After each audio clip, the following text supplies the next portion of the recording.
श्री रामकृष्ण परमहंस संक्षिप्त जीवनी। बंगाल प्रांत के हुबली जिले में देरीपुर एक ग्राम है। वहां एक सत्यपरायण धर्मनिष्ठ ब्राह्मण कुल निवास करता था, जो चटर्जी के नाम से प्रसिद्ध था। इस कुल में खुदीराम चटर्जी नामक एक साधारण संपत्तिवान ब्राह्मण थे और चंद्रमणि देवी उनकी धर्मपत्नी थी। यही दंपत्ति श्री रामकृष्ण के जन्मदाता थे। असाधारण महापुरुषों की इहलोक संभूति का आधार भी साधारण नहीं हुआ करता। श्री रामकृष्ण जैसे महान आत्मा का इस पृथ्वी पर इस कुल में अवतीर्ण होना सूचित करता है कि यह कुल वास्तव में परम योग्य था। दोनों पति पत्नी बड़े धर्मपरायण और भगवत भक्त थे। इनका आचार व्यवहार बड़ा धार्मिक और सरल था। इन्हें शास्त्रों में पूर्ण श्रद्धा और विश्वास था। पैतृक संपत्ति पर्याप्त थी, जिससे निष्कंटक जीवन व्यतीत होता था। परंतु दिन सदा एक से नहीं रहते। मनुष्य का जीवन सुख दुख का ही घर है और प्रारब्ध अनुकूल इनका आना जाना लगा ही रहता है। खुदीराम को भी दुख का सामना करना पड़ा। उस ग्राम का एक मुख्य धनी जमींदार बड़े ही क्रूर स्वभाव का और मदोन्मत्त था। किसी प्रकार के भी अन्याय का आचरण करने में उसे किंचित मात्र भी संकोच नहीं होता था। एक बार उसने एक झूठे मुकदमे में खुदीराम से गवाही देने को कहा। यह बेचारे बड़े संकट में पड़े। गवाही देते हैं तो असत्य आचरण से आत्महनन तथा महापाप होता है, और नहीं देते हैं तो यह डर है कि वह ग्राम में उन्हें चैन से नहीं रहने देगा। सत्य पर आरूढ़ पुरुष जगत के नाशवान पदार्थों पर इतना अचल मोह नहीं रखते जितना धर्म पर रखते हैं। अतएव धर्मात्मा खुदीराम ने जमींदार के उस अन्यायपूर्ण कर्म में सहयोग देना अनुचित समझ साहस के साथ साफ इनकार कर दिया। मदोन्मत्त और अनीति परायण धनी जमींदार खुदीराम के इस साहस को कैसे सहन कर सकता था। उसने निरपराधी ब्राह्मण को एक झूठे मामले में फंसाकर अदालत के चक्कर में डाल उसका सर्वनाश कर दिया। खुदीराम की सारी संपत्ति नष्ट हो गई, यहां तक कि उनके रहने को एक मढ़ैया तक नहीं बची। परंतु धर्म पर आरूढ़ और अपने इष्ट देव भगवान श्री रामचंद्र पर पूरा भरोसा रखने वाले खुदीराम ने संपत्ति के नाश की कुछ भी परवाह न की और भगवान की इच्छा शिरोधार्य कर निकट के एक ग्राम में कामारपुकुर की ओर प्रस्थान किया। वहां उनके एक मित्र ने उन्हें रहने को एक झोपड़ी और निर्वाह के लिए थोड़ी सी जमीन दे दी, जिसमें खेती करके वह एक समय भोजन करने योग्य अन्न पैदा कर लिया करते। इस घटना से खुदीराम की जगत के पदार्थों पर और भी अधिक अरुचि बढ़ गई। अब वह अपना बहुत सा समय भगवान के आराधन में ही बिताने लगे। इस समय इनके एक राजकुमार नामक पुत्र और एक कन्या थी। थोड़ी सी भूमि से जो अन्न प्राप्त होता, उससे एक ही समय भोजन कर संतोषी ब्राह्मण ईश्वर को धन्यवाद देते। खुदीराम का अधिक समय भगवत जन में ही बीतता था। कभी कभी तो वह ऐसे तल्लीन हो जाते कि सारा दिन ही बीत जाता। चंद्रमणि घर के काम में लगी रहती, पति और संतान की सेवा तथा उनके भोजन आदि का प्रबंध करती रहती थी। चंद्रमणि साक्षात देवी थी। पातिव्रत, दया और उदारता की मानो वह जीती जागती मूर्ति थी। पति को ईश्वर समझकर उनकी तन मन से सदा सेवा करती। कोई भूखा प्यासा घर से निराश होकर नहीं जाता। जो कुछ भी रूखा सूखा अन्न घर में होता, उसी से उसका सत्कार करके अपने को धन्य मानती। स्वयं बिना खाए रह जाती, परंतु अन्न रहते भिखारी को निराश करना वह सहन नहीं कर सकती थी। उन्हें किसी वस्तु की लालसा न थी। सदैव निःस्पृह भाव रहती थी। चंद्रमणि का हृदय इतना विशाल था कि ग्राम के बालकों को वह अपनी संतान के तुल्य समझती और सभी गांव के रहने वालों को अपने बंधु बांधव मानती थी। ग्राम की स्त्रियां अपने सब कामों में उनसे परामर्श लेती और सब कठिनाइयों में उनसे सहायता और सांत्वना पाती। सरलता, निष्कपटता और सत्यपरायणता ही उनके आभूषण थे। पति पत्नी के ऐसे सद्भाव से यह परिवार ग्राम भर में सबका प्रेम पात्र और सम्मानास्पद बन गया था। कामार पुकुर में रहते 6 वर्ष बीत गए। खुदीराम ने लड़के लड़की के विवाह भी कर दिए। राजकुमार संस्कृत पढ़कर विद्वान हो गए और पूजा पाठ से कुछ धन उपार्जन करने लगे। उनकी कमाई से कुटुंब का निर्वाह सुखपूर्वक होने लगा। राजकुमार की सहायता से खुदीराम के कुटुंब पालन का भार हल्का हो गया। इस कारण अब वह अपना सभी समय भगवत जन्म ही बिताने लगे। भगवान श्री राम में उनकी श्रद्धा और प्रेम दिनों दिन बढ़ता गया। कभी कभी तो वह भगवत चिंतन के आनंद में तल्लीन हो जाया करते थे। अब उनकी इच्छा तीर्थ यात्रा करने की हुई। उन्हें दृढ़ विश्वास था कि ऋषि मुनियों के पदार्पण से तीर्थ भूमि पवित्र हो गई है। शास्त्रों ने भी तीर्थों की बहुत महिमा गाई है। इस कारण वहां जाने से भगवान के दर्शन होना सुलभ है। इस विचार से उन्होंने 1824 ईस्वी में श्री रामेश्वरम की यात्रा के लिए प्रस्थान किया। अपने इष्ट भगवान श्री रामचंद्र के लंका जाते समय शिव पूजन करने के कारण इस तीर्थ में खुदीराम की अत्यंत श्रद्धा थी। रास्ते में जगह जगह अन्य अन्य तीर्थों के दर्शन करते हुए श्री रामेश्वर तक 1500 मील की पैदल यात्रा कर लगभग 1 वर्ष में खुदीराम सकुशल घर वापस आए।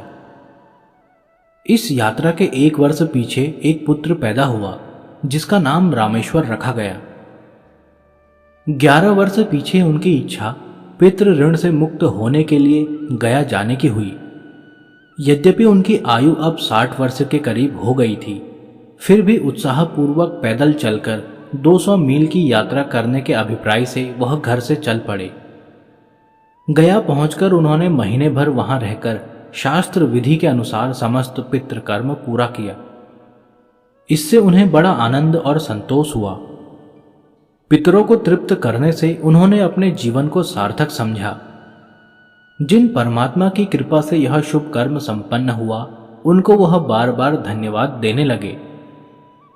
रात्रि को उन्हें एक अद्भुत स्वप्न दिखाई दिया। स्वप्न में उन्होंने देखा कि वह भगवान गदाधर विष्णु के मंदिर में बैठे हैं और उनके सामने उनके पितर बड़े आनंद से उनके द्वारा समर्पित अन्न का भोजन कर रहे हैं। इतने में सारा मंदिर अपूर्व ज्योति से जगमगा उठा और अकस्मात भगवान श्री कृष्ण की परम मनोहर छवि उन्हें दिखाई पड़ी। खुदीराम ने यह दिव्य दृश्य देखकर विस्मित हो अत्यंत प्रेम से भगवान के चरणों में प्रणाम किया। भगवान बोले कि हे महाभाग, तेरे भक्तिभाव से मैं अति प्रसन्न हूं, इसलिए तेरे घर में जगत के हितार्थ जन्म लूंगा। खुदीराम यह सुनकर अवाक हो गए और हाथ जोड़कर कहने लगे, भगवान, मैं तुम्हारे योग्य नहीं हूं। मेरे घर में तुम्हारी सेवा के योग्य कुछ भी सामग्री नहीं है। भगवान ने कहा, तू इस बात की चिंता न कर। प्रातःकाल जगने पर खुदीराम आनंद में मग्न हो गए और उन्हें यह निश्चय हो गया कि भगवान मेरे घर अवतीर्ण होकर हमारे कुल को पवित्र करेंगे। इधर चंद्रमणि को भी विचित्र दर्शन होते थे। एक दिन वह मंदिर में गई और भगवान के दर्शन करने लगी कि अकस्मात मूर्ति दिव्य ज्योतिर्मयी हो गई और एक अपूर्व प्रकाश ने उन्हें आच्छादित कर लिया। उनका बाह्य ज्ञान लुप्त हो गया और वह बेसुध हो पृथ्वी पर गिर पड़ी। लोगों ने उन्हें उठाकर घर पहुंचा दिया। जब होश में आई तो उन्होंने अपने हृदय में अद्भुत पवित्रता और आनंद का अनुभव किया। खुदीराम ने घर लौटकर अपनी भार्या से गया में भगवत दर्शन होने का सारा वृतांत कह सुनाया और चंद्रमणि ने भी इधर की सब घटना पति से कह दी। दंपति को अब यह पूर्ण विश्वास हो गया कि भगवान अवश्य हमारे कुल को पवित्र करेंगे। इस घटना के उपरांत पति पत्नी दोनों अपने अपने नित्य कर्म में लग गए। खुदीराम स्वाध्याय और भगवत पूजा में तथा चंद्रमणि अपने गृह कार्य में आनंद पूर्वक समय बिताने लगी। कुछ समय बाद सन 1836 के फरवरी मास की 18 तारीख को चंद्रमणि के पुत्र उत्पन्न हुआ। बालक का जन्म लग्न विचारने से खुदीराम को वह मुहूर्त बहुत उत्तम जान पड़ा, जिससे उन्हें बालक का भविष्य अत्यंत प्रतिभाशाली प्रतीत हुआ। अन्य विख्यात ज्योतिषियों ने भी यही निश्चय किया कि निःसंदेह बालक कोई असाधारण व्यक्ति है। बालक का नाम गदाधर रखा गया। गदाधर के जन्म के संबंध में बहुत सी दंत कथाएं प्रचलित हैं। वे कहाँ तक सच हैं यह विश्वास करना कठिन है। गदाधर बचपन से ही सबको अति प्रिय लगता था। जो उसे देखता वही प्यार करता। उसका शिशुकाल विचित्र था। एक समय जब वह केवल 6-7 वर्ष का था, बच्चों के साथ गांव के बाहर घूम रहा था। इतने में उसने नील आकाश में सुंदर पक्षियों की कतार उड़ती देखी। कुंज पक्षी प्रायः एक लंबी टेढ़ी कतार में माला की तरह इकट्ठे होकर उड़ा करते हैं। मालाकार श्वेत वर्ण पक्षी समूह को नील आकाश में उड़ते देखकर गदाधर को वनमालाधारी श्री कृष्ण का स्मरण हो आया और वह समाधि अवस्था में बाह्य ज्ञान शून्य होकर पृथ्वी पर गिर पड़ा। बचपन से ही उसकी बुद्धि बड़ी तीक्ष्ण थी। एक बार जो बात सुन लेता वह कभी न भूलता। शास्त्रों का श्रवण उसे सदा प्रिय था और साधुओं से तो उसे बड़ा ही प्रेम था। जहां कहीं शास्त्र कथा या साधु समागम होता, गदाधर अवश्य वहां जाता और सत्संग में घंटों बैठा रहता। कभी कभी साधुओं से ऐसी बातें करता कि वह लोग चकित हो जाते और उसे आशीर्वाद देते। बंगाल में गाय कमंडली, जिसे यात्रा दल कहते हैं, एक ग्राम से दूसरे ग्राम में कीर्तन करते फिरा करती है। ऐसी मंडलियां कामारपुकुर में भी आया करती थी। जब कभी कोई मंडली वहां आती तो गदाधर जरूर वहां पहुंचता और बड़े ध्यान से उनका गान तथा हाव भाव देखता रहता। फिर घर आकर उसी ढंग से अनुकरण कर गाता, जिससे सुनने वाले विस्मित हो जाते। सन 1839 में चंद्रमणि के एक कन्या पैदा हुई, जिसका नाम सर्वमंगला रखा गया। लगभग 5 वर्ष की अवस्था में गदाधर को पाठशाला में भर्ती किया गया। वहां वह सहज ही अपने सहपाठी बालकों का तथा गुरुजी का प्रेम पात्र बन गया। उसका ढंग ही कुछ ऐसा था कि कोई उससे प्रेम किए बिना नहीं रह सकता था। स्मृति ऐसी अद्भुत थी कि एक बार पढ़ने सुनने से ही कंठस्थ कर लेता था। पिता चाहते थे कि गदाधर अच्छी तरह विद्या उपार्जन कर अपनी आजीविका के निमित्त धन कमाने लगे, परंतु वह जगत में इस कार्य के लिए थोड़े ही आया था कि केवल उदरपूर्ति करने में ही जीवन नष्ट कर दे। उसे जगत का कल्याण अभिष्ट था। जगतगुरु बनकर संसार के माया मोह में फंसे हुए जीवों का उद्धार करना था। इसलिए ऐसी विद्या से उसे कुछ प्रयोजन नहीं था जो केवल सांसारिक विषयों का ज्ञान दे सकती है। वह उस पराविद्या का इच्छुक था जिससे तत्व ज्ञान की प्राप्ति होती है। इस कारण गदाधर ने कभी आजीविका चलाने वाली विद्या की ओर रुचि नहीं की। वह प्राचीन सत शास्त्रों में वर्णित महापुरुषों के चरित्रों को ध्यानपूर्वक पढ़ता सुनता था। जब कभी वह इन कथाओं को गांव के रहने वाले लोगों को पढ़कर सुनाता तो अत्यंत प्रेम में मग्न होकर तन्मय हो जाता और अपने व्यक्तित्व को भी भूल जाता था। सुनने वालों को इस नन्हे बालक के भावों पर बड़ा आश्चर्य होता। वह सदा निर्भय रहता था। दूसरे बालक जहां जाने से डरते वहां वह निडर होकर चला जाता। होनहार बिरवान के होत चिकने पात। इस उक्ति के अनुसार गदाधर बचपन से ही अद्भुत चरित्र का बालक था। असाधारण प्रकृति और प्रिय दर्शन होने से वह सभी के प्रेम की सामग्री बन गया था। एक शोकजनक दुर्घटना ने सारे चटर्जी परिवार को दुखित कर दिया। सन 1843 में गदाधर के पिता को उदर रोग ने सताया। उनको भयानक संग्रहणी रोग हो गया और उसी रोग ने उनके प्राण हरण कर लिए। अंत समय अपने इष्टदेव श्री रघुवर का पवित्र नाम उच्चारण करते करते वह इस असार संसार से विदा हो गए। इस दैवी आपत्ति से शोकाकुल तो सारा ही कुटुंब था, परंतु चंद्रमणि के हृदय में जो वेदना थी उसका वर्णन नहीं हो सकता।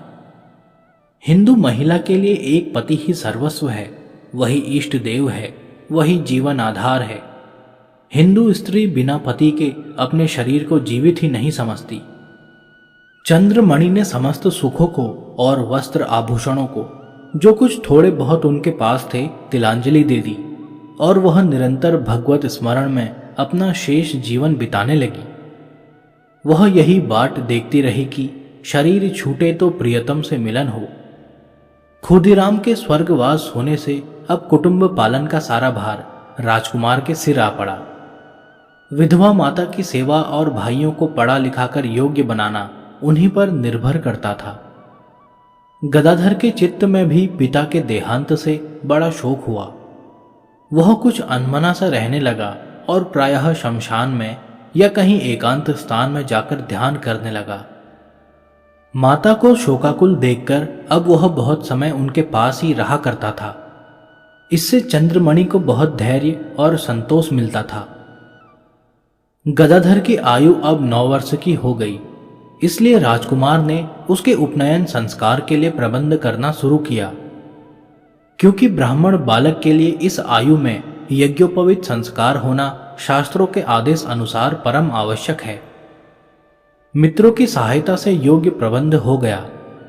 संस्कार समाप्त होने पर बालक को अपनी जाति की किसी वृद्धा स्त्री से पहली भिक्षा मांगनी होती है। इसलिए गदाधर से भी पूछा गया कि तू किससे भिक्षा मांगेगा। उसने एक लुहार की स्त्री धनी का नाम ले दिया। ब्राह्मण जाति के नियम विरुद्ध इस बात को कौन मानने लगा था। किसी ने गदाधर की बात स्वीकार नहीं की। यद्यपि धनी अपने सद्व्यवहार और धर्म परायणता के कारण ग्राम में सब लोगों को माननी थी, परंतु शूद्रा होने से ब्राह्मणों ने गदाधर से यह कह दिया कि तुम उससे भिक्षा नहीं ले सकते। इस पर गदाधर रोटकर कहीं जा छिपा और उसने अन्न जल त्याग दिया। उसका यह हठ देख राजकुमार ने सांत्वना देकर उसे संतुष्ट करने के लिए उसकी बात स्वीकार कर ली। इस घटना से गदाधर के उदार भाव और विशाल हृदय का परिचय मिलता है, जो उसके भविष्य जीवन में परिपक्व हो गया है। उपनयन संस्कार के बाद अब गदाधर को कुल के इष्ट देव भगवान श्री रामचंद्र की पूजा करने का अधिकार मिल गया। इससे वह बड़े चाव से प्रेम पूर्वक भगवान की पूजा करने लगा। उसकी दृष्टि में वह पाषाण विग्रह नहीं था, वह उनको साक्षात सृष्टि के कर्ता, पालक और संहारकर्ता परमेश्वर ही मानता था। घंटों उनके ध्यान में बैठा रहता। प्रेमवश कई बार भगवान ने उसे अपने दिव्य दर्शन भी दिए। एक समय कामारपुकुर में एक यात्रा मंडली आई। गदाधर इस समय 12 वर्ष का हो गया था। लोगों ने भगवान शिव का अभिनय करना निश्चय किया। अभिनय का सब प्रबंध हो गया था कि अकस्मात वह व्यक्ति जिसे शिव बनना था बीमार हो गया। इस कारण शिव का अभिनय करने के लिए सर्वसम्मति से गदाधर ही योग्य समझा गया।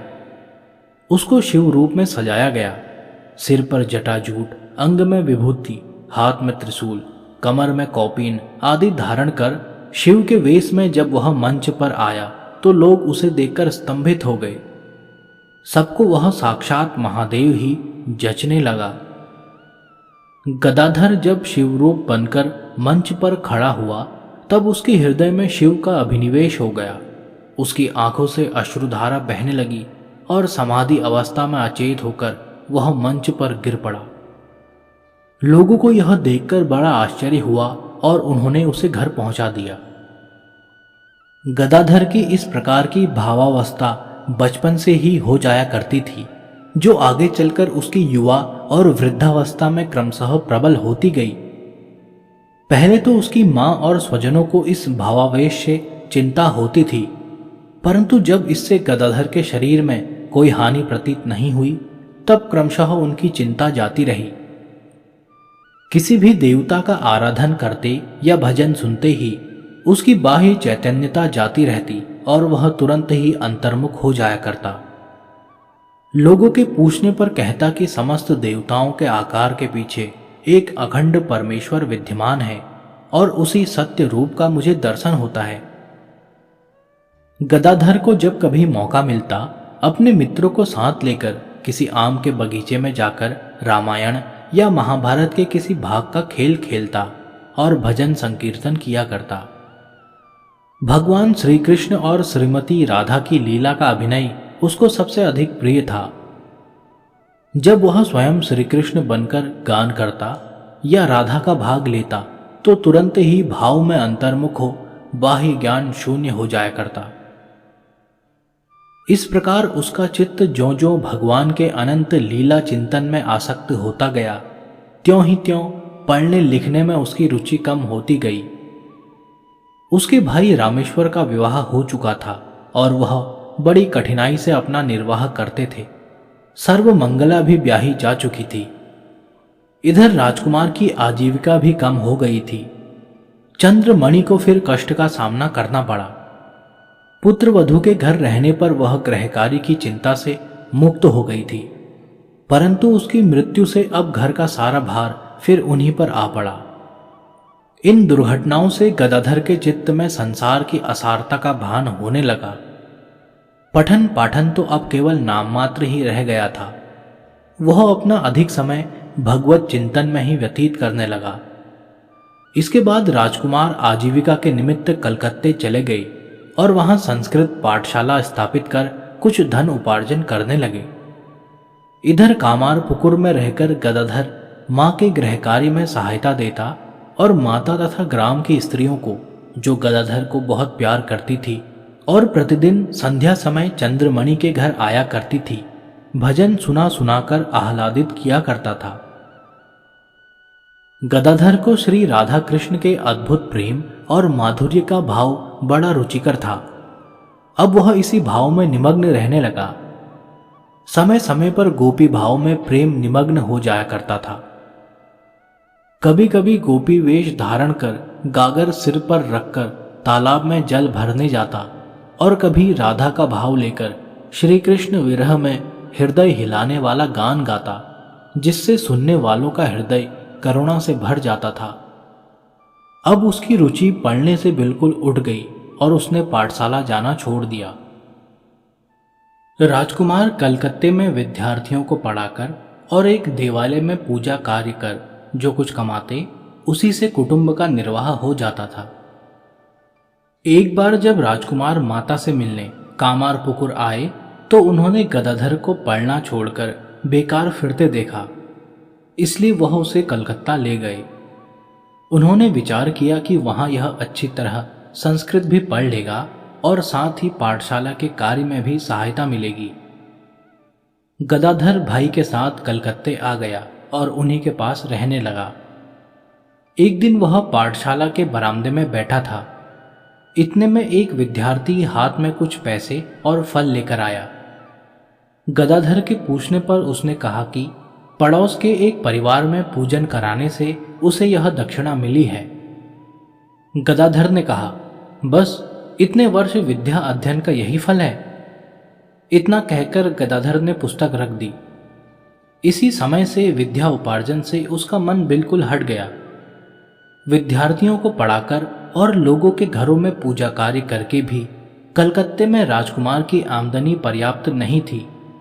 वह गदाधर को इसलिए लाए थे कि वह अच्छी तरह पढ़ लिख कर कुछ कमाने लगे, जिससे कुटुंब पालन में सहारा मिले। परंतु गदाधर की रुचि विद्या अध्ययन की ओर न देखकर एक दिन राजकुमार ने उससे कहा कि तुम्हें इस प्रकार समय नष्ट करना उचित नहीं। अब तुम बड़े हो गए हो, अच्छी तरह पढ़ लिख कर कुटुंब का पालन पोषण करना चाहिए। विद्या लाभ करने से भविष्य जीवन भी सुधरेगा और आनंद से आजीविका भी चलेगी। गदाधर के मन पर इस बात का कुछ भी असर नहीं हुआ। उसने भाई से कहा कि दादा, मुझे ऐसी विद्या पढ़ने की इच्छा नहीं जो केवल पेट भरने के लिए ही काम में आवे। मैं तो वह विद्या प्राप्त करना चाहता हूं जिससे नित्य तृप्ति की प्राप्ति हो। राजकुमार ने निराश होकर गदाधर को इस विषय में अधिक कहना बंद कर दिया। उनकी आजीविका दिनों दिन घटती गई, परंतु श्री रघुवीर पर भरोसा करके वह अपना काम करते रहे। जब आर्थिक दशा बहुत शोचनीय हो गई, तब भगवान की कृपा से आप ही एक ऐसा वानक बना जिससे उनकी चिंता बहुत कुछ कम हो चली और गदाधर के जीवन का भविष्य अपूर्व सारगर्भित हो गया। कलकत्ते में रानी रासमणी नामक एक धनी विधवा रहती थी। उनके पास बहुत बड़ी संपत्ति थी। पति के देहांत होने पर उन्होंने बड़ी योग्यता से अपनी जायदाद का प्रबंध किया। वह स्वभाव से ही परम उदार और दयाशीला थी। उनकी स्वधर्म में बड़ी निष्ठा थी। भगवती काली में तो उनकी अटल श्रद्धा और प्रेम था। रासमणि ने बड़े उत्साह से काली जी का एक विशाल मंदिर बनवाया। लाखों रुपए खर्च हुए। यह मंदिर कलकत्ते की उत्तर की ओर भागीरथी के तट पर है। यही स्थान श्री रामकृष्ण की जीवन लीला का मुख्य केंद्र है। मंदिर बन गया। रानी को विशाल मंदिर की अपूर्व शोभा देखकर बड़ा आनंद हुआ, परंतु देव मंदिर में प्राण प्रतिष्ठा हुए बिना वह बिना जीव की देह सा था। इसीलिए प्रतिष्ठा की परम आवश्यकता थी। वेद मंत्रों द्वारा शास्त्र विधि से बहुत से विद्वान ब्राह्मण कई दिनों में इस कार्य को संपन्न करते हैं, पर रानी जाति से शूद्र थी, अतः कोई भी ब्राह्मण इस कार्य के लिए तैयार नहीं हुआ। रानी को इससे बड़ी चिंता हुई। इस विपत्ति के समय राजकुमार ने रानी की सहायता की। उन्होंने शास्त्रों के अनेक प्रमाण देकर ब्राह्मणों को समझा बुझाकर प्रतिष्ठा कराने के लिए सहमत कर लिया। प्रतिष्ठा पूरी हो गई। रानी ने बड़े आनंद और श्रद्धा से इस कार्य को संपन्न किया। लाखों रुपए खर्च किए गए, प्रचुर दान दिया गया। रानी की परम अभिलाषा पूर्ण हुई। अब एक अड़चन और आई। प्रतिष्ठा तो हो गई, परंतु पुजारी का काम कौन करे? कोई भी ब्राह्मण इस कार्य को स्वीकार नहीं करता था। आखिर राजकुमार से ही प्रार्थना की गई कि वही इस कार्य को भी स्वीकार करे। राजकुमार ने स्वीकार कर लिया और देव पूजन का भार अपने ऊपर लेकर काम करने लगे। गदाधर भी भाई के साथ प्रायः दक्षिणेश्वर जाया करता था। रानी रासमणि के जमाता मथुरा बाबू बड़े श्रद्धालु और उदार सज्जन थे। वह गदाधर को प्रायः वहां देखा करते थे। उनका मन उसकी ओर बहुत आकर्षित हुआ और उन्होंने चाहा कि गदाधर भी राजकुमार के साथ पूजा कार्य में सहयोग दे। पहले तो गदाधर इनकार करता रहा, परंतु शेष में राजकुमार के समझाने से वह सहमत हो गया। अब वह बड़े प्रेम से मां काली की सेवा करने लगा। वह ऐसी निष्ठा और तन्मयता से भगवती की पूजा करता कि देखने वाले लोग चकित हो जाते। गदाधर मां काली की मूर्ति को साक्षात चिन्मय आद्य शक्ति ही मानता था। उसके चित्त में वह निर्जीव विग्रह नहीं थी। वास्तव में अटल विश्वास ही सफलता का बीज होता है। बिना पूर्ण श्रद्धा और विश्वास के कोई भी कार्य पूरा नहीं हुआ करता। यह ठीक है कि विश्वास बड़े भारी पर्वत को भी अपनी जगह से हिला सकता है। महान पुरुषों ने जो कुछ प्राप्त किया है और जो कुछ कर दिखाया है, वह उनके अपूर्व विश्वास का ही चमत्कार है। गदाधर की साधना यहीं से आरंभ होती है और यहीं से अब हम उन्हें श्री रामकृष्ण के नाम से संबोधन करेंगे। अब वह तनमन से भगवती काली की सेवा में तत्पर हो गए। प्रातः काल उठकर वह मां के लिए बगीचे से उत्तम उत्तम पुष्प चुनकर इकट्ठे करते और गंगाजल भरकर लाते। चंदन घिसकर तैयार करते। कर्पूर आदि पूजा की सारी सामग्री सजाकर मंदिर में रख देते। वह काली विग्रह को साक्षात चिन्मय आद्य शक्ति ही समझते थे, इसलिए बड़े चाव और प्रेम से मां की सेवा किया करते थे। तत्व को न जानने वाले श्रद्धा विहीन मनुष्य इस प्रकार के विश्वास को अंधविश्वास कहते हैं, पर साथ ही आश्चर्य है कि वे भगवान को सर्वव्यापक भी बतलाते हैं। जान पड़ता है कि उनका यह व्यापकता का भाव केवल कथन ही है। यदि इसमें विश्वास होता तो एक विग्रह ही क्यों, वे समस्त विश्व को ही भगवत सत्ता से पूर्ण समझते। आंखें चाहिए, आवश्यकता है अंतर्दृष्टि की, फिर तो सारा जगत चिन्मय प्रतीत होगा। यह सकल दृश्य भगवान की अचिंत्य लीला जान पड़ेगा। वही विश्व आत्मा सब समय सभी ठौर खेलते दिखाई देंगे। सबसे पहले विश्वास की जरूरत है। गुरु और शास्त्र में श्रद्धा चाहिए, फिर कार्य में तल्लीन हो जाना ही सफलता प्राप्ति का एकमात्र उपाय है। कोई भी कार्य किया जाए वह इसी क्रम से पूरा होता है। ऐसे श्रद्धालु मनुष्यों ने ही कुछ सिद्धि प्राप्त की है। ऐसे ही महापुरुष जगत के पथ प्रदर्शक हो गए हैं। इसी विश्वास को लेकर श्री रामकृष्ण ने भी साधन आरंभ किया और मां काली की सेवा पूजा में वह ऐसे निमग्न हो गए कि कभी कभी तो बाह्य ज्ञान के अभाव से वह पूजा का क्रम ही भूल जाते। कभी आरती करने में समय का विस्मरण हो जाता और घंटों आरती ही करते रहते। कभी मां को पुष्प समर्पण करते समय काली का विग्रह सामने से अंतर्निहित हो जाता और अपने ही भीतर उसका अनुभव कर वह अपने ही सिर पर पुष्पांजलि चढ़ा लेते। कभी ध्यान में ऐसे तल्लीन हो जाते कि पूजा करना भूल जाते। इस प्रकार के आचरणों से अन्य ब्राह्मण पुजारी बहुत अप्रसन्न होते। वे सब रामकृष्ण को धमकाते। राजकुमार को भी उनका यह आचरण अच्छा नहीं लगता। वह भी उन्हें समझाने का प्रयत्न करते। केवल रानी रासमणी और मथुरा बाबू ही उनके इस भाव को समझ सके थे। जब सब लोग उन्हें पागल समझकर घर भेज देने को कहते, तब रानी कहती कि रामकृष्ण भगवती के प्रेम में पागल है, उसे यहां ही रहना होगा। रानी की ओर से उन्हें पूरी स्वतंत्रता दे दी गई और वह अपने भाव के अनुसार पूर्ववत कार्य करते रहे। इस समय श्री रामकृष्ण की फुफेरी बहन का लड़का हृदय राम, जो उनका समवयस्क था, मंदिर में पूजा के लिए नियुक्त हो गया था। दोनों में आपस में बड़ी प्रीति थी। बचपन से ही साथ रहने के कारण परस्पर स्वाभाविक ही प्रेम भाव था। हृदय राम अब से बराबर श्री रामकृष्ण के साथ रहा और उसने उनके भविष्य जीवन में बहुत सहायता की। एक समय श्री राधा कृष्ण के मंदिर के पुजारी के हाथ से भगवान की मूर्ति का चरण खंडित हो गया। इस पर रानी को बड़ी चिंता हुई, क्योंकि भगवान की मूर्ति का खंडित हो जाना कुल के लिए अशुभ माना जाता है। विद्वान पंडितों को बुलाकर उन लोगों से राय ली गई। सबने एकमत होकर यही कहा कि इस मूर्ति को गंगा में बहाकर नई मूर्ति की स्थापना करनी चाहिए। रानी रासमणी का भगवान की इस मूर्ति के प्रति बड़ा आदर और प्रेम था, इसलिए उन्होंने इस सम्मति से संतुष्ट न हो श्री रामकृष्ण से पूछा। उन्होंने कहा कि यदि रानी के जमाता का पैर टूट जाए तो क्या रानी उनके पैर की चिकित्सा न कर कोई दूसरा जमाता बना लेंगी? इस उत्तर से सब विस्मित हो गए और यही निश्चय हुआ कि ठाकुर का चरण जोड़ दिया जाए और मंदिर में यही विग्रह स्थापित रहे। चरण जोड़ने का काम श्री रामकृष्ण के सुपुर्द किया गया। वह इस काम में बड़े निपुण थे। विग्रह जब ठीक करके दिखाया गया तो यह पता नहीं लग सका कि जोड़ कहाँ है।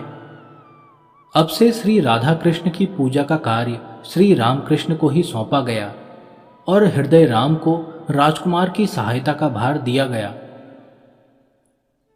श्री रामकृष्ण अब राधा गोविंद के मंदिर में पुजारी का काम करने लगे।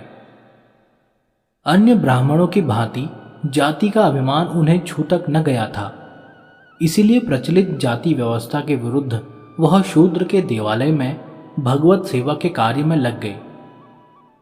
देवालय की अधिकारिणी रानी रासमणी बड़ी श्रद्धालु और भक्त महिला थी। यद्यपि जाति की शूद्रा थी, परंतु उदारचित्त, कोमल हृदय और भगवती काली में अनन्य भाव से अनुरक्त थी। ऐसी सुयोग्य देवी स्वरूपा महिला के मंदिर का जाति अभिमान के कारण निरादर करना रामकृष्ण जैसे विशाल हृदय पुरुष के लिए असंभव था। जो समस्त जगत को परमेश्वर का ही रूप समझे, उसके हृदय में इस प्रकार के शूद्र भाव कैसे स्थान पा सकते हैं? महान आत्माओं के भाव भी महान होते हैं। रामदास, एकनाथ, कबीर, नानक, तुलसीदास, सूरदास आदि महापुरुषों ने जगत के माया मोह से ग्रसित मनुष्यों के कल्याण के लिए अपने आदर्श जीवन तथा सार्वभौम उपदेशों से यह सिद्ध कर दिया है।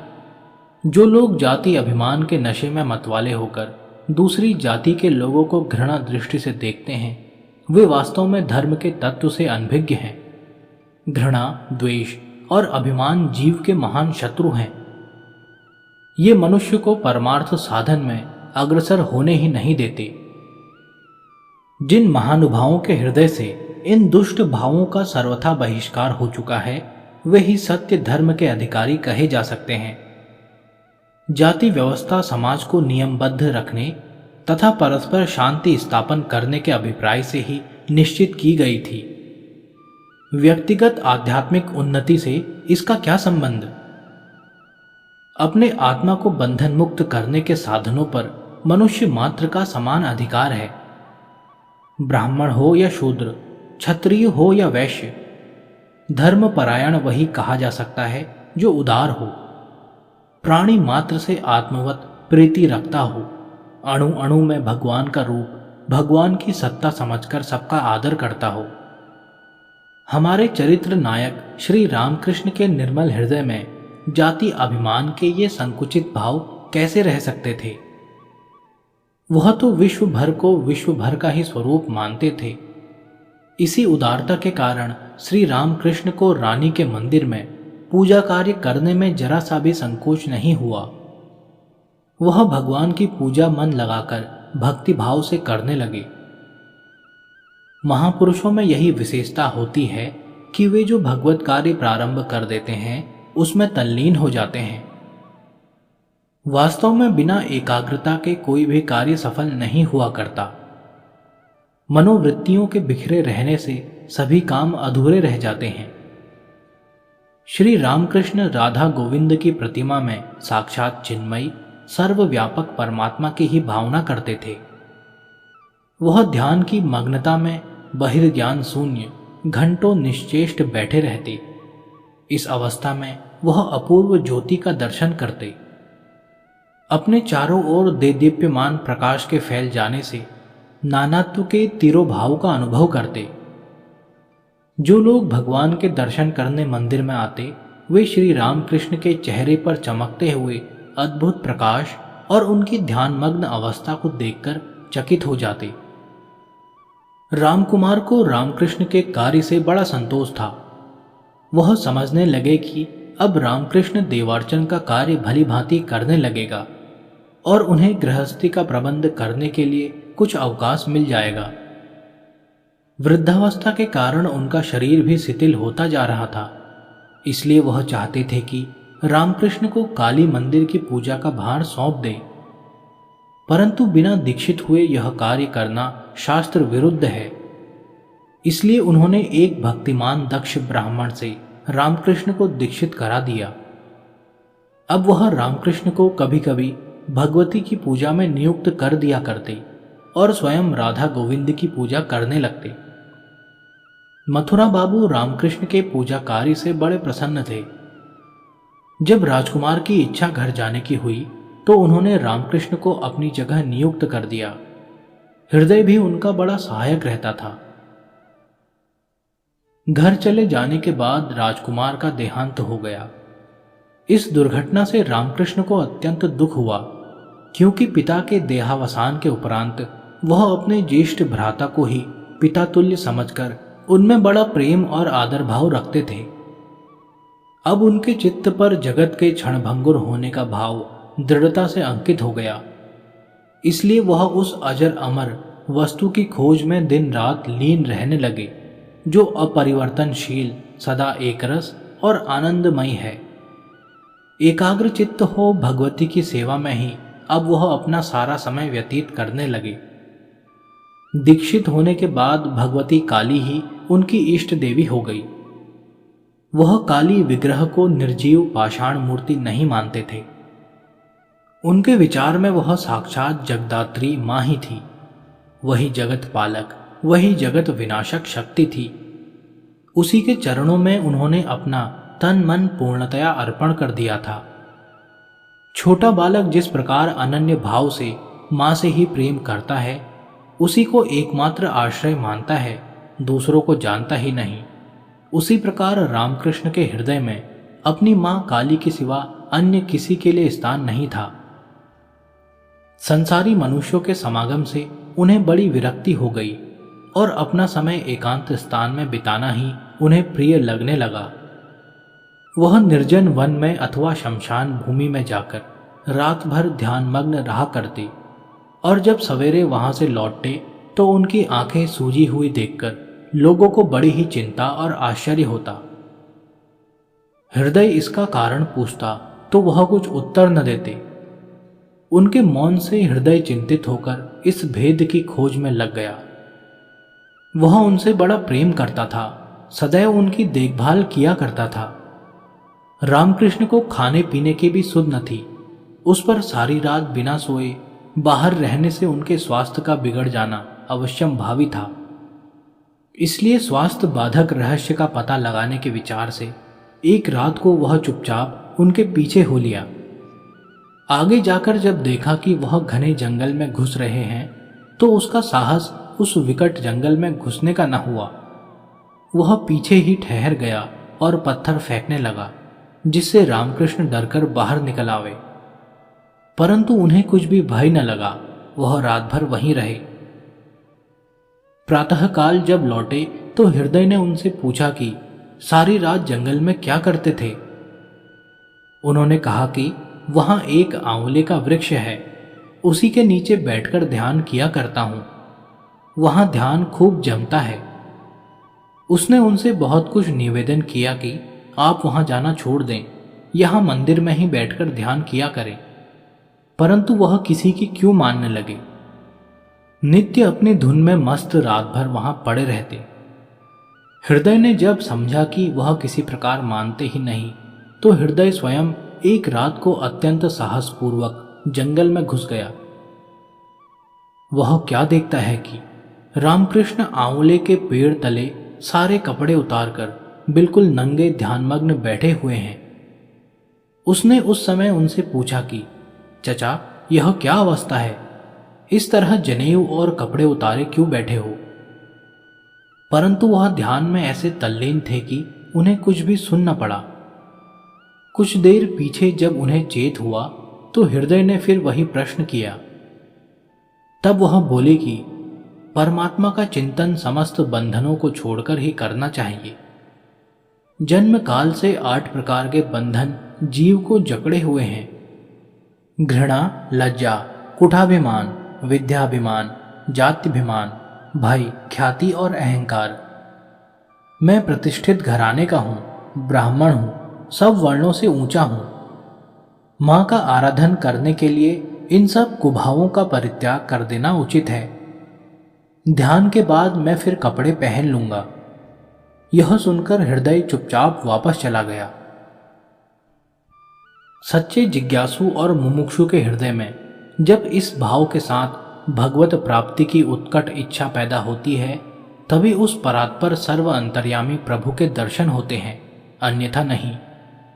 हम लोग जन्म भर पूजा पाठ, जप, ध्यान आदि का ढोंग करते हैं, परंतु ढाक के वही 3 पात, ये कहावत के अनुसार हमें कुछ प्राप्त नहीं होता। कारण यही है कि मन विषय वासनाओं से ठठाठस भरा रहता है। भगवत प्राप्ति की लगन कैसे लगे। परिश्रम करने का साहस नहीं, सहज में ही सफलता चाहते हैं। सारा समय तो संसार के विषय भोगों के चिंतन में बीतता है। घड़ी आधी घड़ी के लिए भगवत स्मरण के बहाने जब पूजा में बैठते हैं तो मन अपनी बड़ी अधेड़ बुन लगाए रहता है। ऐसी अवस्था में भगवत आराधन विडंबना मात्र नहीं तो और क्या है। मिथ्या मोह माया से वास्तव में दुखी होकर मनुष्य जब तक श्री रामकृष्ण की भांति आर्त होकर एकाग्र चित्त से भगवान को नहीं पुकारता, तब तक वह आशुतोष पतित पावन प्रभु का सानिध्य नहीं प्राप्त कर सकता। रामकृष्ण के हृदय में तो मां के दर्शन की ही एकमात्र लालसा थी। वह खाना पीना सोना सब भूल गए थे। उन्हें तो बस रात दिन उन्हीं के मिलन की चिंता, उन्हीं की मनमोहनी छटा के दर्शन की चाह थी। राम प्रसाद कमलकांत जैसे भक्तों के भजन सुनते ही उनकी आंखों से अश्रुधारा बह निकलती और वह आर्द्र होकर पुकारने लगते, मां तू कहाँ है, मुझे दर्शन क्यों नहीं देती। राम प्रसाद इत्यादि को तूने दर्शन दिया, क्या मैं ही तेरा अभागा पुत्र हूं जो मुझसे छिपी रहती है। मुझे जगत के वैभव की कुछ भी चाह नहीं है, मैं तो एकमात्र तुझे ही चाहता हूं। इस तरह रोते रोते जब सारा दिन बीत जाता तो फिर व्यथित हो चिल्ला उठते, माँ, इस थोड़े से जीवन का एक दिन और बीत गया, परंतु तेरा दर्शन नहीं हुआ। फिर वह काली की प्रतिमा के सामने बैठकर कहते, माँ, क्या तू सत्य है या मनुष्यों की केवल कल्पना है? यदि तू वास्तव में सत्य है तो मुझे तेरा दर्शन क्यों नहीं होता? जीवन बीत रहा है, दिनों दिन मैं मृत्यु की ओर जा रहा हूं, परंतु तुझसे नहीं मिल पाता। शास्त्र कहते हैं कि जीवन का एकमात्र उद्देश्य भगवान का साक्षात्कार करना ही है, नहीं तो जीवन वृथा है। उस जीवन से क्या लाभ जो तेरे भव भयहारी दर्शन के बिना नष्ट हो जाए।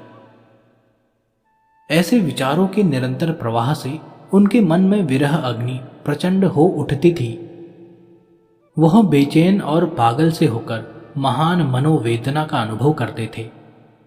उन्हें भगवान के अस्तित्व में रत्ती भर भी अविश्वास न था। यह शंका ही नहीं थी कि न जाने वह हैं या नहीं। वास्तव में इस पथ में एक विश्वास ही सफलता का कारण है। जिसे विश्वास है वह सब कुछ कर सकता है। भगवती के वियोग की असुध वेदना की चर्चा करते हुए वह प्रायः कहा करते थे कि उस विरह की दुख दशा का वर्णन नहीं किया जा सकता। मेरी ठीक वैसी ही अवस्था है जैसी उस चोर की होती है जो एक बार घर में घुस बैठा हो, पास की ही दूसरी कोठरी में धन के होने का उसे निश्चय हो और बीच में एक पतली सी दीवार पड़ती हो। उस समय चोर के मन में केवल धन के पाने की ही लगन रहती है। उसे नींद कहाँ, चैन कहाँ। जिस प्रकार प्रत्येक संभव उपायों से वह उस भीत को तोड़ने की चेष्टा करता है, उसी प्रकार मैं जानता हूं कि माँ जो सच्चिदानंदमयी है मेरे अत्यंत निकट है। इस अवस्था में मैं उससे मिले बिना कैसे निश्चिंत रह सकता था। उसे ढूंढने के लिए मैं पागल हो गया। इस अवस्था में वह खाना पीना और सोना बिल्कुल भूल गए थे। हृदय कभी कभी उनके मुंह में दूध डाल दिया करता और उसे पीने के लिए उन्हें बाध्य करता था। मां की ही चिंता में वह बहिर्ज्ञान शून्य हो गए थे। भगवती की आरती के समय घंटे घड़ियाल के शब्द थोड़ी देर के लिए उन्हें कभी कभी सावधान कर देते, परंतु फिर अत्यंत वेदना के कारण अपना सिर धरती पर पटक पटक कर वह कहते, मां अभी तक नहीं आई। फिर यह विचारते कि शायद मुझ में जाति अभिमान बाकी है जो मां से मुझे अलग किए हुए है। इस हेतु उसे जड़ से उखाड़ने के लिए वह पड़ोस में रहने वाले किसी अन्य जाति के घर में घुसकर उसके दालान को झाड़ू से बुहार कर साफ करते। वापस आकर फिर मां से कहते कि मां अब भी तू नहीं आई। इसके उपरांत यह सोचते कि शायद कांचन की वासना मन से सर्वथा नष्ट न होने के कारण ही मां से वियोग हो रहा है। अतः इसे जड़ से उखाड़ने के अभिप्राय से वह गंगा तट पर जा एक हाथ में रेणुका और दूसरे हाथ में पैसा लेकर दोनों को जांचते और कहते कि मिट्टी से ही सब भोज्य पदार्थ पैदा होते हैं और धन से उन पदार्थों को मोल होता है। यदि मिट्टी से पदार्थ न उपजे तो मोल ही किसे लें। इसीलिए मिट्टी ही धन से श्रेष्ठ है। मिट्टी को फेंकना और धन को चाहना बड़ी मूर्खता है। फिर वह दोनों को गड्ढे में फेंक देते। इन विचारों से उनके हृदय में कांचन की लालसा सर्वथा निर्मूल हो गई। यहां तक अवस्था हुई कि यदि उनके अंग से कोई धातु की वस्तु स्पर्श कर जाती तो वह अंग ऐंठ जाता। लोभ भी नष्ट हुआ, पर फिर भी मां का दर्शन नहीं हुआ। यह चिंता करते करते विचार उठा कि शायद काम वासना ही मां से वियोग का कारण हो। इसे नष्ट करने के लिए वह गंगा तट पर जा फूट फूट कर रोने लगे। घंटों रोए, यहां तक कि अश्रु प्रवाह के जल ने हृदय को काम वासना से भी सर्वथा शून्य बना दिया। फिर भी मां का दर्शन नहीं हुआ। श्री रामकृष्ण के हृदय में मां काली के दर्शन की अत्यंत तीव्र उत्कंठा जागृत हो उठी। अब वह उन्हीं की चिंता में मग्न हो गए और यहाँ तक मग्न हुए कि भगवती की पूजा के नियम और विधि भी भूल गए। आरती आरंभ करते तो आरती ही करते रह जाते। किस कार्य में कितना समय व्यतीत हो चुका इसकी सुधि भी उन्हें न रहती। पुष्प अर्पण करते समय ऐसे भेदभाव शून्य हो जाते कि पुष्पों को अपने मस्तक पर चढ़ा लेते। कभी नैवेद्य भेंट देकर भगवती के मुंह की ओर इस भावना से टकटकी लगाए बैठे रहते मानो वह उन्हें वास्तव में भोजन करते हुए देख रहे हैं। साधारण मनुष्यों की दृष्टि में रामकृष्ण के ये कार्य पागलपन के अतिरिक्त और कुछ भी न थे, परंतु मथुरा बाबू उनके इन प्रेम उन्मत्त भावों पर मुग्ध थे और उनकी बड़ी प्रशंसा किया करते थे। जब अपने हृदय की वेदना श्री रामकृष्ण के लिए अत्यंत असह्य हो गई तो वह एक दिन अत्यंत कातर और करुण स्वर में माता के सम्मुख जा रुदन करते हुए बोले, माँ, तू मेरे सम्मुख क्यों नहीं आती? तेरे दर्शन बिना यह जीवन ही व्यर्थ है। पल पल यों ही बीतते चले जा रहे हैं। इस जीवन से ही क्या लाभ जो इसमें तेरी दिव्य ज्योति के दर्शन न हुए। इन्हीं विचार तरंगों में मग्न थे कि अचानक उनकी दृष्टि मंदिर के एक खड्ग के ऊपर जा पड़ी। झट से उसे उठाकर ज्यों ही उन्होंने अपना शीश काटना चाहा कि तत्क्षण ही उन्हें मां भगवती की अपूर्व ज्योति के दर्शन हुए। रामकृष्ण निश्चेष्ट हो पृथ्वी पर गिर पड़े। इस मनोवांछित दर्शन का वृतांत वह स्वयं इस प्रकार कहा करते थे। उस अपूर्व अवसर पर घर, द्वार, मंदिर आदि समस्त दृष्टव्य वस्तुएं मेरी आंखों के सामने से लोप हो गई थी और उनके स्थान पर एक अपूर्व आलोक, एक अनंत, अखंड एवं देदीप्यमान दिव्य ज्योति दिख रही थी। जहां तक दृष्टि जाती थी वहां तक उसी ज्योति का अनंत सागर तरंगित होता हुआ मेरी ओर बढ़ रहा था।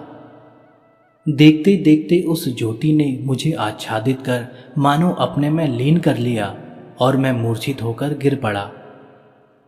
कुछ समय बाद जब मुझे अपनी सुधि हुई तो मैं माँ माँ पुकारने लगा। जगदम्बिका का यह अपूर्व दर्शन पाकर श्री रामकृष्ण के हृदय कपाट खुल गए।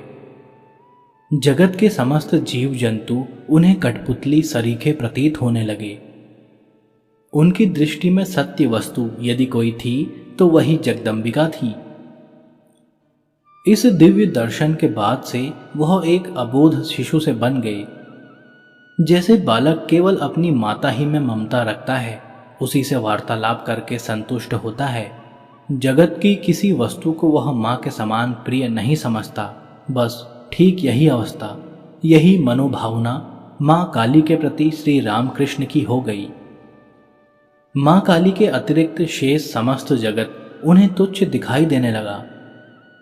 इस घटना के बाद उनके मन की सारी शंकाएं निवृत्त हो गई। वह माँ का दर्शन ध्यान अवस्था में सदैव पाते थे, परंतु इतने ही से उन्हें तृप्ति नहीं होती थी। उनकी इच्छा यह थी कि माँ की वह अलौकिक छटा निरंतर अखंड भाव से सब अवस्थाओं में उनकी दृष्टि में समाही रहे और उन्हें सदैव जगदम्बा का दर्शन मिलता रहे। वह रात दिन माँ से यह प्रार्थना करते कि माँ, तेरा वियोग मेरे लिए असह्य है। उनका यह दृढ़ विश्वास था कि किसी न किसी दिन दयामयी उनकी पुकार सुनकर इच्छा पूर्ण करेंगी। उनकी नित्य की केवल यही एक प्रार्थना थी, माँ, मेरे अहंकार को समूल नष्ट करके मेरा व्यक्तित्व अपने में लीन कर ले, जिससे मेरा ममत्व नष्ट हो और मैं पूर्णतया तेरा ही हो जाऊं। इस प्रकार पूर्ण आत्मसमर्पण कर वह संतुष्ट हो गए। उनका कहना था कि माँ मुझसे जो कहलाती है वही कहता हूँ, जो कराती है वही करता हूँ। मैं नहीं, एक तू ही है। यही उनके हृदय उद्गार थे। जगजननी की ज्योति में रामकृष्ण ने अपने आत्मा को इतना तल्लीन कर दिया कि वर्षों उन्हें जगत के अस्तित्व का कुछ भान ही नहीं रहा। उनके आठों पहर ध्यान अवस्था में ही व्यतीत होने लगे। खाने पीने और पहनने ओढ़ने की सारी सुध बुध जाती रही। खाने बैठते तो उन्हें यह सुधि नहीं रहती कि कितना खा गए। जब कोई दूसरा कहता कि बहुत खा गए तो खाना बंद करते। सूर्यास्त और सूर्योदय कब हुआ इसका भी ध्यान उन्हें नहीं रहता था। कभी कभी तो अवस्था यहां तक पहुंच जाती कि श्वास उच्छ्वास ही बंद हो जाता था। जब पार्श्ववर्ती लोग उन्हें सावधान और सतर्क करते तो श्वास चलने लगता। इस बहिर्ज्ञान शून्य अवस्था में उन्हें निरंतर तैल धारावत जगन माता का साक्षात अनुभव था। मंदिर स्थित भगवती की प्रतिमा उन्हें पाषाणमय या मृदमय नहीं दिखती थी। अब तो मूर्ति के स्थान में उन्हें साक्षात जगजननी दिखाई पड़ती थी। पूजा क्रम और पूजा विधि की बात अब जाती रही। माता के प्रति बालक जैसा सहज सरल व्यवहार होने लगा। जैसे बालक माता के निकट मान मर्यादा का कोई विचार नहीं रखता, ठीक वैसे ही वह भी निःसंकोच व्यवहार करते थे। विधि निषेध के गोरख धंधे में जकड़े हुए मंदिर के अन्य कर्मचारी इस आत्मीय तल्लीनता को नहीं समझते। फलतः उनकी दृष्टि में रामकृष्ण का यह व्यवहार निरा पागलपन था। उन लोगों ने मथुरा बाबू से इस बात की शिकायत की कि काली की पूजा अर्चना अब विधिपूर्वक नहीं होती। मथुरा बाबू ने कहा कि तुम उन्हें कुछ न कहना, मैं स्वयं आकर देख लूंगा। एक दिन जब वह चुपके से मंदिर में गए तो रामकृष्ण को भगवती की पूजा में इतना तल्लीन पाया कि वह अवाक होकर देखते ही रह गए। इतना और ऐसा प्रेम भाव उन्होंने कभी नहीं देखा था। धीरे से वह बाहर निकल आए। रामकृष्ण को अपनी तन्मयता में उनके आने जाने की कुछ खबर न थी। तत्पश्चात मथुरा बाबू ने सबको सचेत कर दिया कि इनकी पूजा विधि में कोई किसी प्रकार की बाधा न डाले। वह अपने आप को धन्य मानते थे और अपने भाग्य की प्रशंसा करते थे। वह समझते थे कि रामकृष्ण सरी के अनुपम महात्मा के संसर्ग से काली मंदिर बनाने का उद्योग सफल हो गया। जब प्रेम भक्ति से हृदय परिपूर्ण हो जाता है, उस समय वैधि भक्ति के विधि विधान के लिए स्थान नहीं रह जाता। एक दिन की बात है, श्री रामकृष्ण भगवती के सामने स्तोत्र पाठ कर रहे थे। तन्मयता इतनी बढ़ गई थी कि उन्हें बाहर का कुछ ज्ञान ही न था। आंखों से अश्रुधारा प्रवाहित हो रही थी। इस दशा में लोग उन्हें पागल समझकर बाहर ले जाने की चेष्टा कर ही रहे थे कि इतने में अकस्मात मथुरा बाबू आ पहुंचे। उन लोगों की इस धृष्टता को देखकर उन्होंने तुरंत सबको उनका शरीर स्पर्श करने से रोक दिया और स्वयं अत्यंत श्रद्धा और विनय के साथ उनकी इस अद्भुत अवस्था को रोमांचित होकर देखते रहे। जब रामकृष्ण को चेतनता प्राप्त हुई और उन्होंने मथुरा बाबू को अपने सम्मुख खड़ा देखा तो वह पूछने लगे, महाशय, मुझसे कुछ अनुचित व्यवहार तो नहीं हुआ? मथुरा बाबू ने कहा, भगवान, मैं आपकी शरीर रक्षा के लिए ही खड़ा था। श्री रामकृष्ण के ऊपर रानी रासमणी का आदर और प्रेम मथुरा बाबू से भी अधिक था। वह सदैव उनके अलौकिक ज्ञान और भक्ति पर मुग्ध रहती थी। रामकृष्ण भी रानी को सदा सम्मान दृष्टि से देखते थे। कभी रानी से कुछ भूल चूक होती तो वह निःसंकोच उन्हें फटकार देते थे। एक दिन रानी श्री काली जी की पूजा कर रही थी। उनका ध्यान माता की आराधना से हटकर किसी सांसारिक विषय की ओर लग गया। अपनी अंतर्दृष्टि से रानी की इस मानसिक अवस्था को जानकर रामकृष्ण ने उनकी पीठ पर ऐसा हस्त प्रहार किया कि रानी सावधान होकर फिर भगवती के ध्यान में मग्न हो गई। यह घटना देखकर हृदय बड़ा भयभीत हो गया और सोचने लगा कि न जाने इस बात को लेकर रानी क्या करेगी। कहीं ऐसा न हो कि चचा इस आजीविका से वंचित कर दिए जाएं। उधर रानी का विश्वास था कि भगवती काली ने ही रामकृष्ण द्वारा प्रहार करके मेरे हृदय को पवित्र किया है। हृदय बेचारे को इस रहस्य का क्या पता था। जब रानी रासमणी का देहांत हो गया और मथुरा बाबू सारी संपत्ति के स्वामी हुए, तब एक दिन उनकी इच्छा हुई कि श्री रामकृष्ण को एक बड़ी संपत्ति सौंप दी जाए। किंतु जब मथुरा बाबू ने रामकृष्ण के सम्मुख अपना यह प्रस्ताव उपस्थित किया तो वह बोले, क्या तुम मुझे संसार के मायाजाल में फंसाना चाहते हो? इसी प्रकार एक दिन मथुरा बाबू ने उन्हें एक बहुत बढ़िया ऊनी शॉल लाकर दिया। रामकृष्ण ने उसे रख तो लिया, किंतु उसका व्यवहार बड़ी लापरवाही से करने लगे। इस पर हृदय से रहा नहीं गया। उसने कहा, यह शॉल बहुत मूल्यवान है, इसको सावधानी से रखना चाहिए। रामकृष्ण ने उत्तर दिया, क्या मैं अपने मन को भगवान से हटाकर इस तुच्छ शॉल के पीछे लगाऊं और अपना जीवन नष्ट करूं? इतना कहकर उन्होंने शॉल के एक कोने को अग्नि से जला दिया और फिर हृदय से बोले, अब इसकी बहुमूल्यता जाती रही, इसलिए अब बिना संकोच लापरवाही से इसे बरतूंगा। मथुरा बाबू श्री रामकृष्ण के प्रेम उन्मत्त भाव को बड़े सम्मान और श्रद्धा की दृष्टि से देखा करते थे। उनके निर्मल और अद्वितीय चरित्र को देखकर उनकी श्रद्धा उत्तरोत्तर बढ़ती ही जाती थी। जब कभी हृदय में किसी बात पर शंका उत्पन्न होती तो वह जी खोलकर उस विषय पर श्री रामकृष्ण से विनीत वाद विवाद करते थे। स्वामी विवेकानंद महाराज की शिष्या अमेरिकन महिला श्रीमती निवेदिता अपनी अंग्रेजी की एक पुस्तक में एक स्थान पर लिखती हैं, एक बार मथुरा बाबू ने कहा कि परमात्मा अपने रचित नियमों में परिवर्तन नहीं कर सकते। इस पर ठाकुर श्री रामकृष्ण ने कहा कि जो भगवान निर्माण करता है वह परिवर्तन भी कर सकता है। मथुरा बाबू ने कहा कि क्या परमात्मा लाल फूल वाली लता में श्वेत पुष्प उत्पन्न कर सकते हैं? श्री रामकृष्ण ने कहा, वह सब कुछ कर सकते हैं। उस दिन तो मथुरा बाबू को इस बात पर विश्वास न हुआ, परंतु दूसरे ही दिन जब लाल फूलों से युक्त एक लता में खिले हुए एक श्वेत पुष्प को लाकर श्री रामकृष्ण ने दिखाया तो वह मंत्र मुग्ध से हो गए। श्री रामकृष्ण का उनके शिष्य वर्ग तथा अनुयायियों में ठाकुर नाम ही प्रचलित है। यद्यपि ठाकुर को भगवती का साक्षात दर्शन हो चुका था, परंतु उनकी साधना बराबर जारी रही।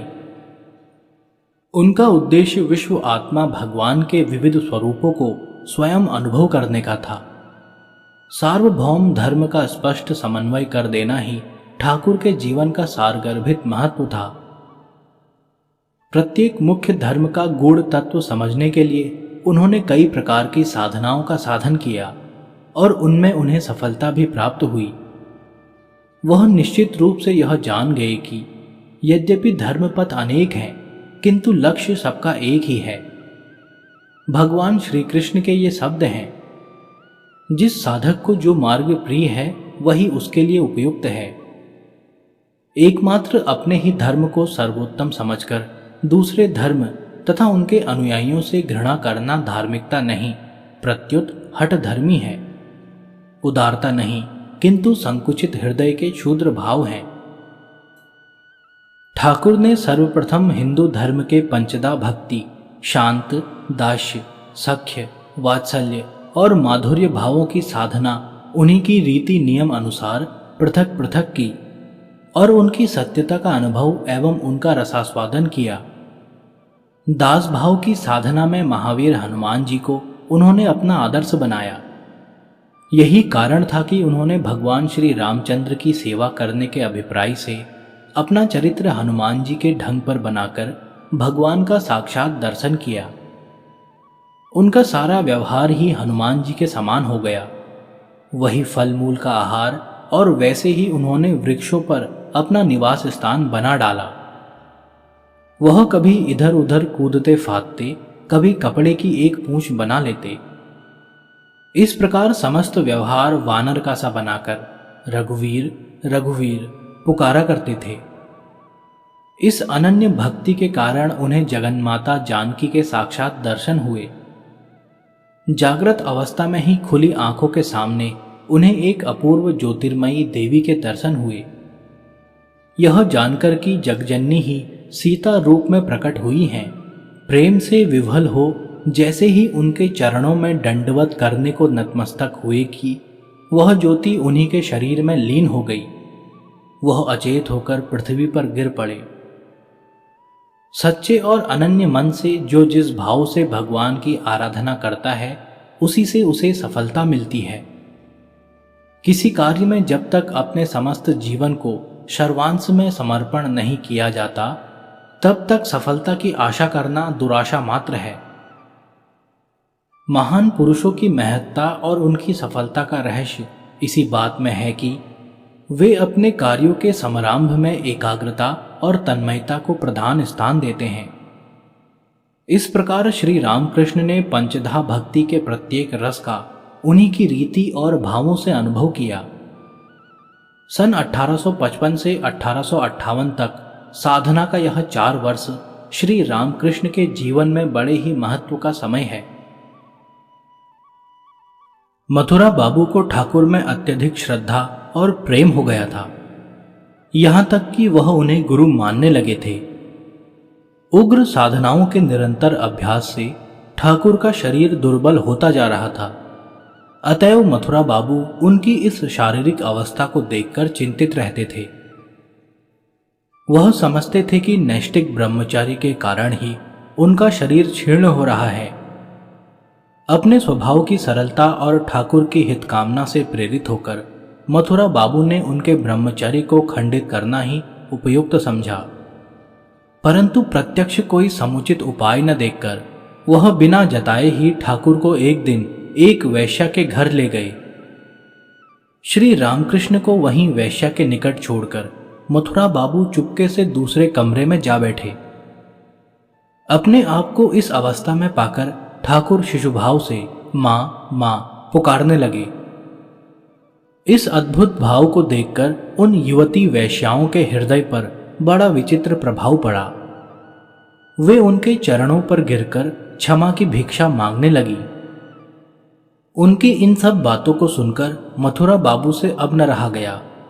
वह तुरंत वहां जा पहुंचे और जो विचित्र दृश्य उन्होंने वहां देखा उससे चकित हो गए। मथुरा बाबू शीघ्रतापूर्वक ठाकुर को साथ लेकर बाहर निकल आए। इस अद्भुत मनोनिग्रह और भगवत भक्ति को प्रत्यक्ष अपनी आंखों से देखकर वह ठाकुर का अधिक अधिक सम्मान करने लगे।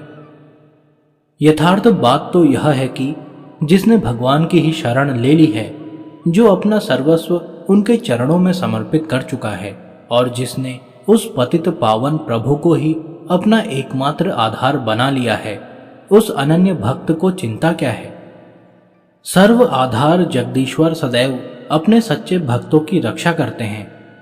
वह अहेतुक कृपा सिंधु हैं, अपने आश्रितों को कभी कुमार्ग की ओर जाने नहीं देते। हाँ, भक्त के हृदय में परमात्मा पर अटल विश्वास और आत्मसमर्पण की सच्ची भावना होनी चाहिए, बस फिर कुछ चिंता नहीं है।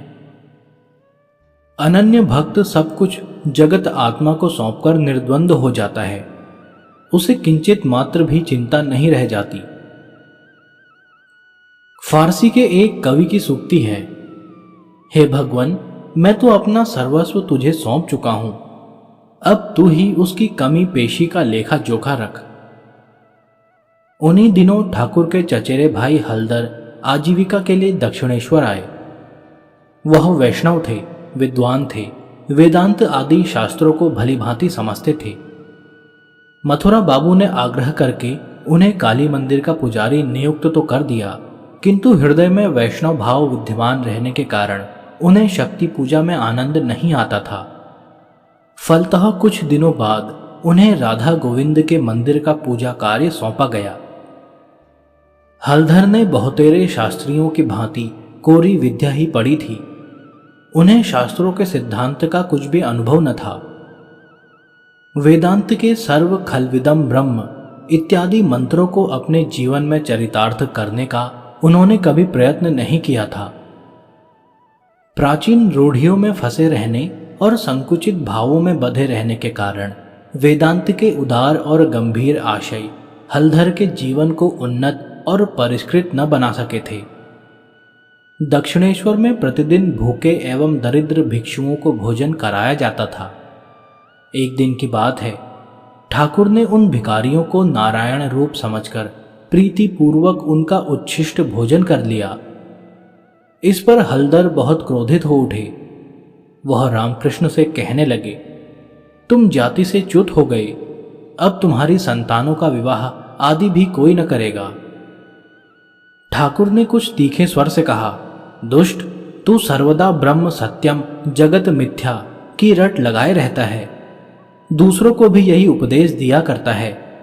क्या तू समझता है कि मैं भी ऐसे ही मिथ्याचार और कपट का व्यवहार करके लोगों को तो जगत की निस्सारता समझाऊं और स्वयं संतान भी उत्पन्न करता रहूं? धिक्कार है तेरी ऐसी विद्या पर। मां के चरणों में श्री रामकृष्ण की अलौकिक भक्ति, अनन्य प्रेम और अद्भुत श्रद्धा देखकर हलधर को भी अब उन पर बड़ी श्रद्धा होने लगी। यह श्रद्धा कभी कभी यहां तक बढ़ जाती कि उनमें सनातन ब्रह्म का ही आभास उन्हें दिखाई देने लगता। परंतु जब कभी उनको अपने शास्त्र अध्ययन और पांडित्य का अभिमान हो जाता तो श्रद्धा के भाव सब नष्ट हो जाते और ठाकुर के प्रति पुनः पूर्ववत अश्रद्धा उत्पन्न हो जाती। हलधर कहने लगते थे कि ब्रह्म बुद्धिगम्य वस्तु नहीं और इसलिए रामकृष्ण के प्रति ब्रह्म दर्शन एक असंभव बात है। इन बातों को देख सुनकर ठाकुर के मन में यह दृढ़ निश्चय हो गया कि वास्तव में ग्रंथों के अध्ययन से मन की ग्रंथियां सुलझती नहीं बल्कि उल्टी उलझती जाती हैं।